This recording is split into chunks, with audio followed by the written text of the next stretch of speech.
ओम नमो भगवते वासुदेवाय। ओम नमो भगवते वासुदेवाय। श्रीमद् भगवत गीता के द्वितीय अध्याय का 23वां श्लोक। श्लोक है, ना एनम छिद्यन्ति शस्त्राणि ना एनम दहति पावकः ना च एनम क्लेदन्तापो ना शोषयति मारुतः। अर्थात इसे शस्त्र काट नहीं सकते, अग्नि जला नहीं सकती, जल गीला नहीं कर सकता और वायु सुखा नहीं सकती। ये तो इसका अर्थ हो गया। अब इसकी व्याख्या सुनिए मित्रों। व्याख्या कहती है, ऐसा इसलिए है कि आत्मा दिव्य है। आत्मा को शस्त्र नहीं काट सकता, अग्नि नहीं जला सकती, वायु सुखा नहीं सकती, जल गीला नहीं कर सकता। क्यों? क्योंकि आत्मा दिव्य है और इस कारण आत्मा भौतिक विषयों के पारस्परिक संबंधों से परे है। भौतिक विषय अर्थात जो अस्त्र शस्त्र प्रयोग करते हैं वो सारे भौतिक हैं और उन संबंधों से परे वो उस तक पहुंच ही नहीं सकते, उसे आप देख नहीं सकते। उस आत्मा को दिव्य है, जो अजर अमर है, जो ईश्वर का अंश है, उस तक आपके भौतिक अस्त्र शस्त्र कहाँ से पहुँच पाएंगे? अस्त्र शस्त्र कैसे हैं?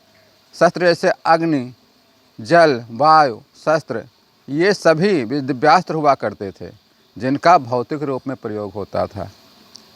जैसे आप देखिए मित्रों, आज के आधुनिक विज्ञान में इस तरह के अनेकों प्रकार के अस्त्र शस्त्र बना रहा है, जैसे अणु बम, परमाणु बम, न्यूक्लियर बम और अनेकों तरह केमिकल्स बम एवं अनेकों प्रकार की बीमारियां पैदा करने वाले वेपन्स आज हैं हमारे पास में, जिनसे भौतिक शरीरों को तो विनष्ट किया जा सकता है।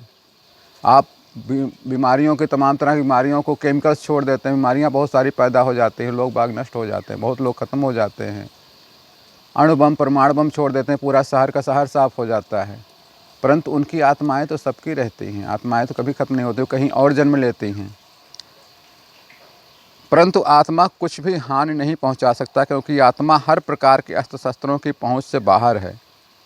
क्यों? क्योंकि आत्मा अजर अमर एवं शाश्वत है, इसलिए आत्मा का कुछ नहीं हो सकता। आत्मा कोई कुछ भी नहीं टच कर सकता, छू नहीं सकता। आज के भौतिक अस्त्रों शस्त्रों से भी और जो प्राचीन काल में दिव्य अस्त्र शस्त्र हुआ करते थे उनसे भी किसी भी तरह से उसको, आत्मा को हानि नहीं पहुंचा सकती। आत्मा परमात्मा का अंश है जो हमेशा अजर अमर है, और हमारा आपका एक बार किसी तरीके से किसी का हो गया, शरीर नाश हो जाता, शरीर का विनाश हो जाता है, परंतु आत्मा दोबारा पुनर्जन्म लेती है, किसी और दिव्य वस्त्र को धारण करती है। जैसे इससे पिछले श्लोकों में बताया गया है कि हम वस्त्रों का त्याग करके नया वस्त्र धारण करते हैं, वैसे ही है यहाँ पर भी कि आत्मा एक शरीर को त्याग करके दूसरा शरीर धारण करती है। इस तरह से चलता रहता है मित्रों।